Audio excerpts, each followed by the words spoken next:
Albert Lévy, bonjour, Boker Tov. Boker Tov. Merci d'être avec nous ce matin. On est heureux de vous retrouver d'une certaine manière parce que on était ensemble, on s'était parlé au début de cette campagne, de cette crise politique avant les premières élections, puisqu'à l'époque vous étiez candidat à la Knesset sur la liste du parti Zehut et depuis bien entendu beaucoup d'eau ont coulé, on va dire sous les ponts de Jérusalem, s'il y en a, mais effectivement on a passé une longue année et demie de crise politique sans précédent dans l'histoire politique de l'État d'Israël, et je voudrais que l'on essaye de dresser un bilan de cette crise avec vous, essayer de voir un peu quelles sont les perspectives, comment vous voyez ce nouveau gouvernement d'union nationale qui s'est forgé, et est-ce que vous lui donnez une longévité particulière ou vous pensez qu'il ne tiendra pas longtemps, même au vu de ce qui s'est passé ces derniers jours? Première question d'abord, Albert Lévy. Quel regard vous portez sur cette crise finalement? Quelles peuvent être ses répercussions sur l'État d'Israël? Alors, sur la crise politique, c'est de ça qu'on parle. Oui, oui. Sur la crise politique, très franchement, ce qui me désole, c'est que nous savions tous, peu ou prou, que nous avions un système électoral très mauvais, puisque c'est de la proportionnelle presque intégrale, avec un minimum pour entrer à la Knesset. Mais ce n'est pas suffisant pour empêcher les problèmes que pose le scrutin proportionnel, c'est-à-dire le chantage, une dispersion entre une quantité de partis absolument déraisonnable, etc., etc. Nous le savions, cela peu ou prou, et c'est le résultat, ça remonte à loin, puisqu'en fait, ça remonte à la création de l'État d'Israël. La première Knesset était supposée créer une constitution, et elle ne l'a pas fait, et donc on vit avec les constitutionnels qui sont une espèce de patchwork de lois qui s'ajoutent les unes aux autres sans arrêt et qui changent assez fréquemment, et qui fait qu'on est dans cette situation qui est très mauvaise. Alors, c'est un peu deux choses. C'est-à-dire il y a le système de loi, effectivement l'absence de constitution, mais d'un autre côté il y a le système électoral. Et le système électoral, effectivement, oui. Vous le critiquez, pourquoi ? Parce que, comme c'est un scrutin à la proportionnelle, il génère une quantité de partis très importante. Et on a quelque chose comme toujours, à chaque élection, on a entre 30 et 45 partis qui se présentent. Il y en a une quinzaine qui se retrouvent représentés à la Knesset. Non, bien moins ces dernières fois. Pardon ? Bien moins ces dernières fois, puisqu'on a vu au fur et à mesure, en raison du seuil d'éligibilité, des formations se rassembler, comme dans le monde orthodoxe, oui, comme dans le secteur arabe.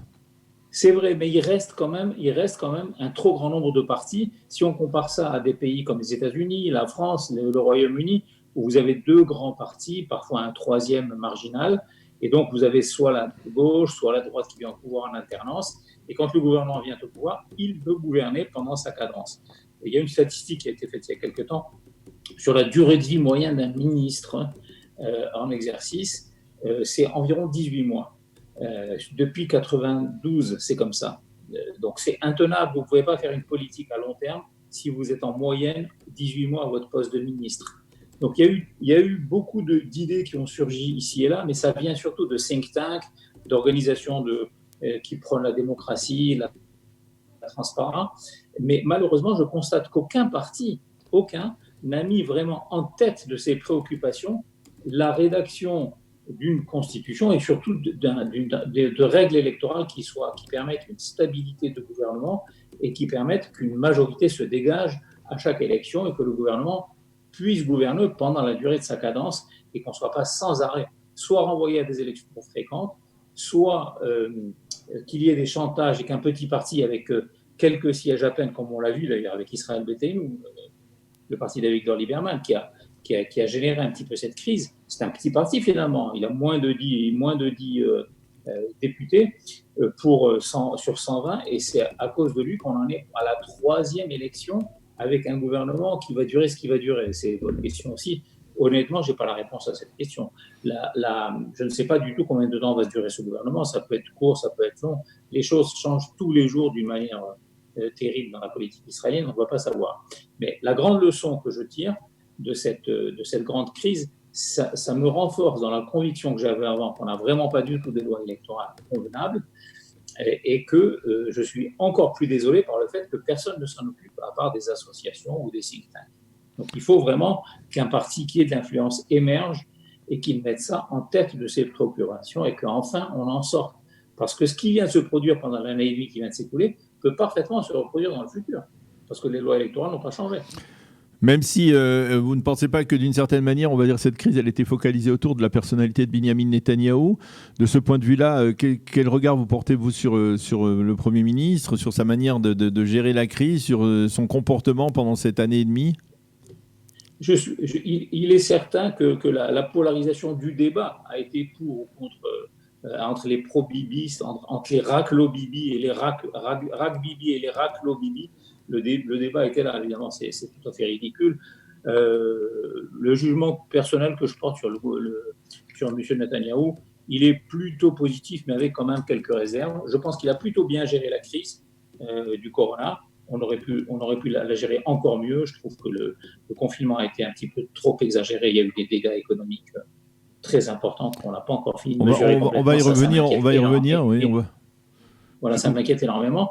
Mais sinon, je pense franchement qu'il aurait dû, bien qu'il n'y soit pas du tout obligé par la loi, ça, il faut être clair là-dessus, c'est pas son obligation, je pense qu'il aurait dû démissionner, comme c'est le cas dans la plupart des démocraties. Quand on est inculpé, on doit se mettre, en hébreu, on dirait se mettre en niftzarut, c'est-à-dire se mettre en suspens, se retirer temporairement de sa fonction, se battre sur les tribunaux pour défendre son innocence, et puis si ça se passe bien, revenir ensuite à la politique, la tête haute.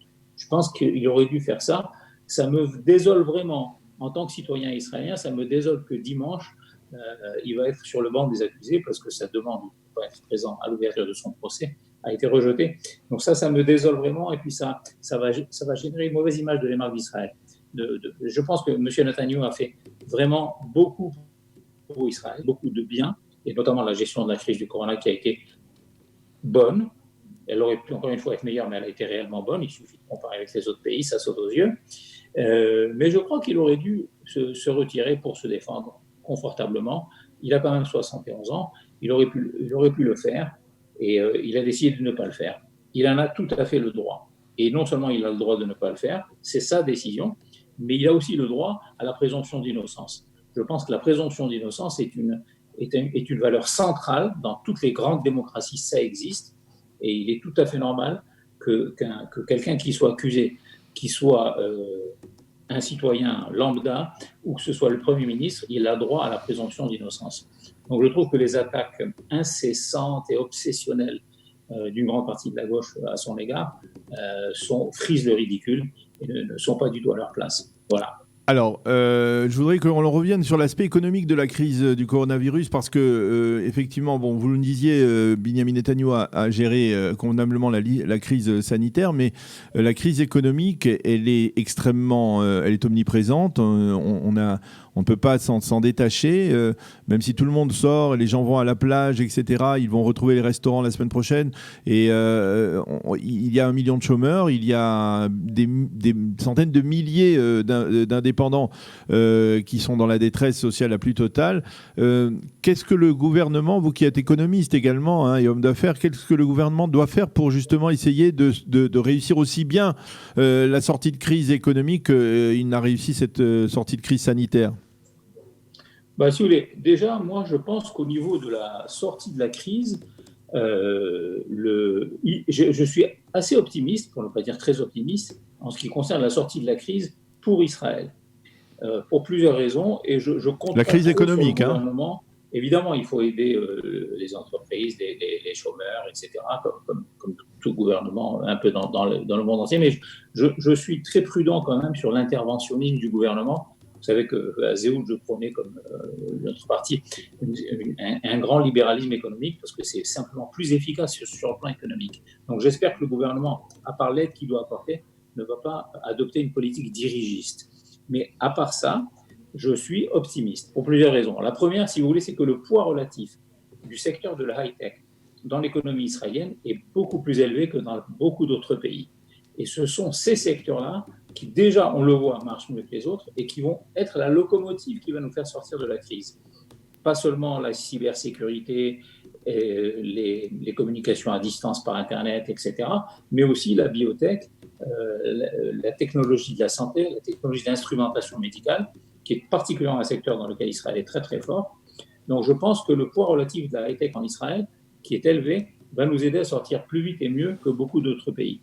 Deuxièmement, ce qu'il faut voir, c'est qu'Israël est rentré dans cette crise dans une situation assez bonne sur le plan de l'endettement. Nous étions tombés à environ 60-65% dans le ratio dette publique par rapport au produit national brut. C'est un chiffre, c'est un critère qui est important pour mesurer l'endettement d'un pays. Évidemment, plus il est bas, plus votre capacité d'endettement est élevée. Et en cas de crise, comme vous devez aider les entreprises, aider les salariés, aider tout le monde, vous devez pouvoir endetter. Et donc, votre capacité d'endettement doit être aussi élevée que possible. Donc, comme nous sommes rentrés dans cette crise avec un ratio d'endettement assez faible, notre capacité d'endettement est encore bonne. Et d'ailleurs, je crois que le Premier ministre l'a dit dans un de ses discours, qu'on voulait émettre 3 milliards d'obligations, 3 milliards de dollars d'obligations pour une très longue période avec un taux d'intérêt très bas. Et on a eu pratiquement 10 fois la demande de ce qu'on voulait émettre. Donc, ça montre que le crédit d'Israël est encore très bon, et ça, c'est bien. Donc, le fait qu'on soit rentré dans une situation bonne... Mais alors, je voudrais Albert... Si on compare le chiffre par rapport à d'autres pays, le ratio d'endettement par rapport à la dette publique, encore chez nous, avant la crise, il était de 60-65. Dans les autres pays occidentaux, dans la plupart d'entre eux, il est entre 100 et 200%. C'est ça. Mais alors pourquoi on a le sentiment que le gouvernement reste pour l'instant extrêmement modéré, on va dire, plutôt pingre dans l'aide qu'il fournit aux indépendants et même aux salariés au chômage? Pourquoi on a l'impression que, par exemple, puisque vous citiez des données, eh bien, il y a une donnée qui a été publiée selon laquelle, eh bien, l'aide aux salariés et aux indépendants fournie par l'État d'Israël en termes monétaires est la plus faible parmi les pays par rapport au PIB, et plus faible parmi tous les pays de l'OCDE. Pourquoi finalement on est encore extrêmement on freine cette aide, alors que d'autres pays comme l'Allemagne, eh bien, ont aidé les entreprises elles-mêmes à payer les salaires de leurs employés pour leur permettre de retourner au travail? Pourquoi finalement ça a l'air si difficile? Est-ce que c'est dû à Netanyahou, à sa politique ultralibérale en matière d'économie? Non, je pense évidemment il y a un peu de ça, mais je pense aussi tout simplement que traditionnellement en Israël, l'État aide moins les chômeurs pour des montants moins importants en pourcentage de leur salaire précédent, pour des durées moindres. Les subventions aux entreprises et les aides aux entreprises sont plus restreintes qu'ailleurs, etc. Ça, c'est plutôt une tradition dans l'histoire d'Israël, particulièrement si on compare avec la France, où les chômeurs sont beaucoup plus gâtés et où il n'y a pas de plafond, c'est un pourcentage du salaire, c'est pour une plus grande durée. Il y a des contrôles beaucoup plus légers que ce qu'il y a en Israël au niveau de la recherche effective par les chômeurs du travail, etc., etc.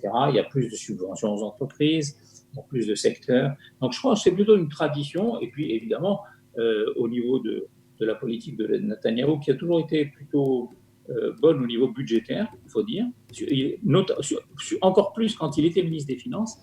Je pense que le souci vient aussi de ne pas dégénérer sur le plan budgétaire, parce que quelque part, parmi les anciens, il y a encore ce traumatisme du début des années 80 où, avec la planche à billets, on était arrivé à une inflation annuelle de l'ordre de 400% en Israël, ce qui était complètement délirant, et l'économie était complètement sur les genoux. Donc ça, on ne veut pas du tout y revenir, et les Israéliens sont assez heureux d'avoir un shekel fort quand ils partent en vacances, qu'ils vont en Europe en particulier ou ailleurs, et ils le sentent et ils en éprouvent du plaisir. Il y a un économiste juif brillantissime qui est mort maintenant, il s'appelle Milton Friedman de l'école de Chicago, très connu, il a eu le prix Nobel, et il a créé ce qu'on appelle l'école quantitativiste sur le plan économique, qui dit que la masse monétaire et la vitesse de circulation de la monnaie, plus elles sont grandes et plus les prix vont augmenter.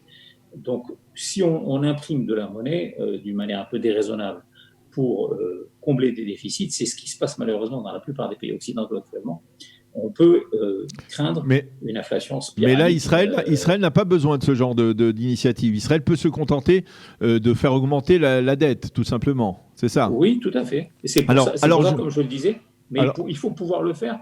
Et grâce au ciel, on peut le faire. Enfin, grâce au ciel, grâce aussi aux bons résultats économiques qui ont précédé la crise, on a un ratio d'endettement qui nous permet aujourd'hui d'émettre. Une dernière question, Albert. Je voudrais que vous nous donniez un peu. Est-ce que vous pensez que ce gouvernement donc, a les moyens de sortir le pays de la crise, ce nouveau gouvernement, et est-ce que vous croyez qu'il a la possibilité de vivre, de se maintenir pendant les 3 ans ou 4 ans de son mandat ? Je pense que le gouvernement est constitué de personnes qui, dans l'ensemble, sont des personnes bien, qui ont à cœur de faire un bon travail, mais simplement, ils sont 2 fois ou 3 fois plus nombreux que ce qu'ils pourraient être. Oui. Donc ça, c'est tout à fait ridicule. Beaucoup de choses ont été écrites là-dessus, donc je n'en rajouterai pas. Donc je pense qu'ils essaieront de faire un bon travail. Mais encore une fois, ma démarche libéraliste fait que je pense qu'on doit plus compter sur nous-mêmes que compter sur le gouvernement pour sortir de la crise. Et de ce point de vue-là, je suis assez optimiste parce que les Juifs en général et les Israéliens en particulier ont une capacité de résilience qui est remarquable. On l'a vu à différentes occasions. J'avais travaillé pendant la deuxième intifada dans le cadre d'une œuvre de bienfaisance avec un psychiatre qui s'appelle Israël Bernard Feldman, qui a beaucoup travaillé sur ce sujet. Et il a montré, notamment pendant la deuxième intifada, mais c'est le résultat de toute l'histoire de notre peuple, des 2000 ans de persécution, avec évidemment la Shoah qui a été le point culminant, qui font que globalement, quand on est confronté à des difficultés, on courbe les chines, mais on les traverse. Comme on dit en hébreu, on a passé le pharaon et on passera aussi cette crise-là. Donc je fais plus confiance à la capacité de rebondissement des Israéliens. Et encore une fois, pour continuer sur l'exemple que je citais à l'instant, pendant la deuxième intifada, entre 2000 et 2004, l'économie israélienne avait été mise sur les genoux. La situation était vraiment catastrophique. Et on en est sorti. On en est sorti très très bien. Pendant les 15 années qui ont suivi, Israël a connu une croissance remarquable. Et en plus de ça, je suis aussi optimiste parce que Israël, là encore, c'est un point qui distingue le pays par rapport aux autres pays, notamment les pays occidentaux, a une forte natalité, environ 3 enfants par femme en moyenne, alors que la plupart des autres pays occidentaux se traînent entre 1,3 et 1,8. Et pour certains, la situation est dramatique, comme l'Allemagne, le Japon, la Russie, l'Italie, l'Espagne, bien d'autres, qui fait que la moyenne d'âge de la population est très élevée et qu'elle va en augmentant. Alors que nous avons une moyenne d'âge faible et qui est maintenue par cette belle natalité. Et l'âge moyen de la population, sur le plan économique, est un indicateur classique du dynamisme d'une nation. Donc je fais plus confiance au peuple d'Israël, aux habitants d'Israël, pour sortir de la crise qu'au gouvernement lui-même. Le gouvernement, je souhaite qu'il ne nous dérange pas trop, qu'il fasse une politique plutôt bonne, avec pas trop d'intervention, des aides, bien sûr, parce que la crise du corona a fait des dégâts, et c'est pas fini, graves sur le plan économique. Mais j'ai plus confiance dans le peuple que dans le gouvernement. Et je pense qu'on en sortira. Encore une fois, je suis optimiste pour toutes les raisons que j'ai évoquées. Ça va marcher. Eh bien, on termine sur cette note d'optimisme. Merci beaucoup, Albert Lévy, d'avoir été avec nous ce matin. Bonne continuation et à bientôt sur nos antennes. Merci. Merci, Daniel, et bonjour à tous les auditeurs. Au revoir.